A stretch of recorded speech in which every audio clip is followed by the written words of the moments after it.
Hello, bio people. Today we're going to talk about a couple of mutations we find in DNA replication. Yes. The first of which we identify as substitution. Second is insertion or addition. And the third is deletion. The two last ones, insertion or addition, and deletion, are also called frame shift mutations. Yeah. So looking at these three different types, the first type of mutation is going to be called a substitution. And so we are looking right here. What this means is exactly what it sounds like. You're going to substitute one of the base pairs for another one. So this mutation can also be called a silent mutation. So if we look down here, we can see that it's also called a silent mutation because it's only going to affect one thing in our DNA sequence. So we substituted that C that was originally there for a T, which is then going to code for a different amino acid.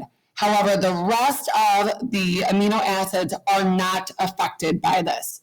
So depending on what base gets substituted, it could still code for the same amino acid, and then nothing would have been changed. So sometimes substitution mutations can be completely silent.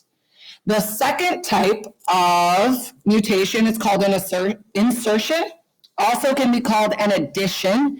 This is where you are going to add in a base pair.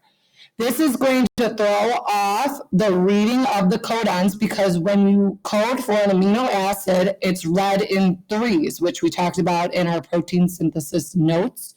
So when we add one in, it's going to shift everything after it. So you are no longer going to be coding for the same protein.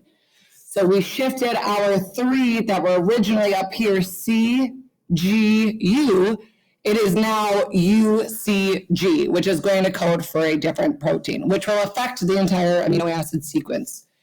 Same thing with the deletion. So we're looking right here. We took out the base pair G, which is going to cause a frame shift mutation as well. You can see at the end here now, we don't even have an amino acid at the end because we shifted our codons. So looking down at these practice problems, we want you guys to work through these. You are going to start by looking at your original DNA strand, and you are going to compare it to your mutated DNA strand. So you guys can see here, we bolded this mutation right here. So if you were to look up at the top, you would read it. You have GGC is your first codon, and then you have ATA as your second codon. So if you came down here, GGC is the same, but then instead of having ATA, we have ATT.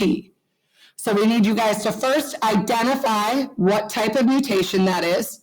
So here that mutation would be a substitution because we substituted this A for this T.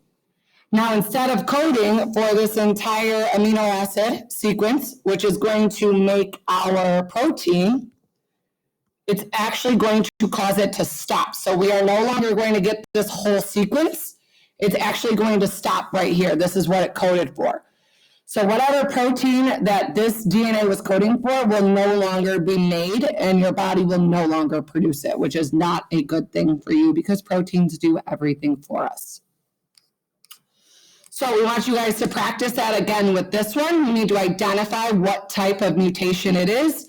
And then we want you to work through these review questions about the genetic code, transcription, translation, and then mutations. If you have any questions, let us know. Or if you're concerned about the way in which your body stopped coding, good luck. Good luck.